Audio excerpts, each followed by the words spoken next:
Welcome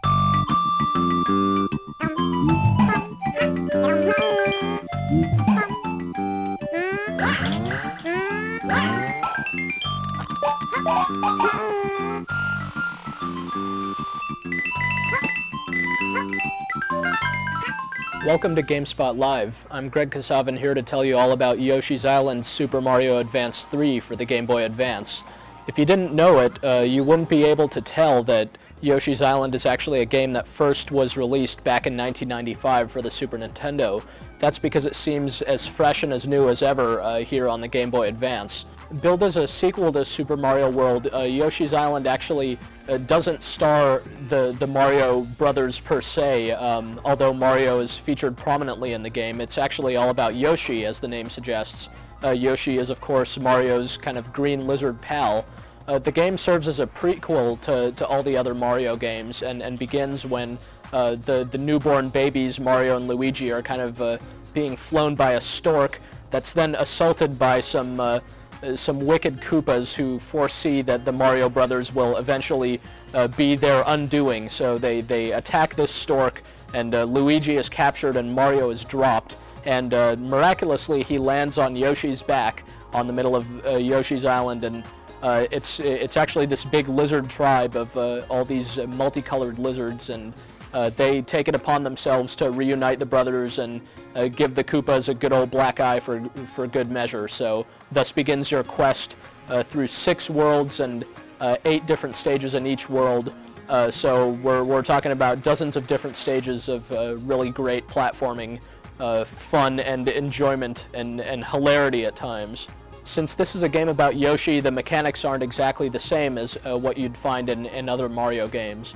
Like Yoshi from Super Mario World, this guy can still jump and stomp on foes, and he can also lash out with his tongue, either forwards or upwards, to first snatch and then swallow or spit out his foes. When he swallows his foes, Yoshi's enemies turn into little eggs that follow behind him, and Yoshi can then use these eggs as thrown projectiles that he can throw in any direction. Actually, one of the cool little mechanics in the game is you can deflect eggs off of walls as though you were kind of going for a bank shot in billiards, so you'll sometimes have to chuck eggs around corners and take little good shots like that. Of course, what's probably most important in Yoshi's Island is precision jumping. Yoshi can run nice and fast and jump pretty far, and if you press and hold the jump button, you'll see him kind of struggle in the air to gain a little more altitude, which lets you reach further heights but also gives you some room for error when you make your jumps. Actually, as a platformer, Yoshi's Island is pretty forgiving. Not only can you use this kind of hover maneuver to land jumps more easily, but when you get hit, you'll notice that you don't die instantly like you do in other games. Actually, Yoshi is almost invincible. He's only vulnerable to things like falling into bottomless pits and falling onto spikes. When he does get hit, he gets stunned for a second, and Mario, who's riding on his back, goes flying off and starts bawling like a little baby, since he is a baby, and you need to get him back before a countdown counts down to 0, at which point a bunch of Koopas will swoop in and take him away from you, and you'll lose a life. This leads to some tension-filled situations, since you'll be taking a lot of hits and constantly trying to recover Mario, but you'll find that you really don't die often from this happening. It's just really an excuse for the designers to make the game a little bit easier than some other platformers, but also to fill each stage with lots and lots of hazards to get past. It's really quite a nice balance. But though the responsive mechanics of Yoshi's Island are really good, it's the level design seen throughout the game that's definitely the best thing about it.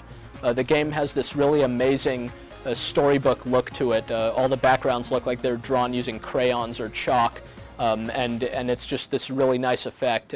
They're colorful and imaginative, and almost every stage in the game looks different. There's just lots and lots of variety. You'll never quite see the same thing twice. All the levels have a different kind of feel to them, and in an age when most platformers are 3D these days, it's amazing to look back at a 2D platformer like this and see just how much variety can be squeezed out of this kind of format. There are a lot of surprises along the way. Lest you think everything is all cutesy and just kind of silly, there's just a lot of good, weird stuff that young and older gamers alike should really appreciate. For example, Yoshi can at times turn into different vehicles, which is bizarre and unexplained and just really pretty cool. He can turn into a helicopter, a submarine, a little car, and even what's called a mole tank, which is basically a combination of a mole and a tank. This, again, it requires no explaining. Suffice it that each of these vehicles controls differently and is fun to use, and figures differently into the gameplay. There's also a few stages where you'll see some floating spores kind of wafting through the air, and if Yoshi happens to eat one of these or even touch one, you'll notice his eyes kind of grow dim a little bit, and suddenly the background starts undulating like waves, and the music slows way down, and you can see that Yoshi's having trouble with his tummy a little bit there. It's a pretty funny effect. In each of the game's 6 worlds, you'll face 2 different bosses, and these are also one of the highlights of the game.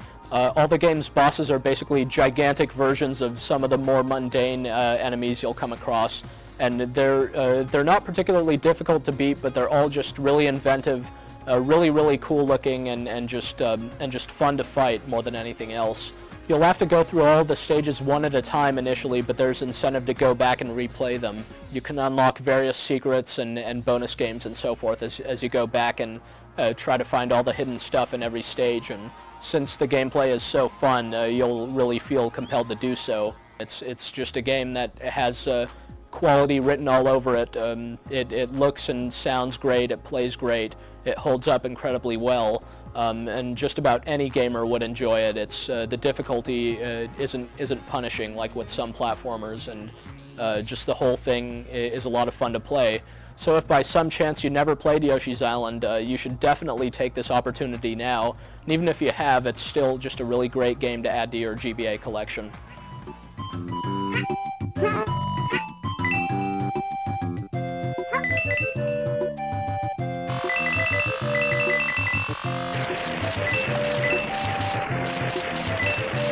Wow!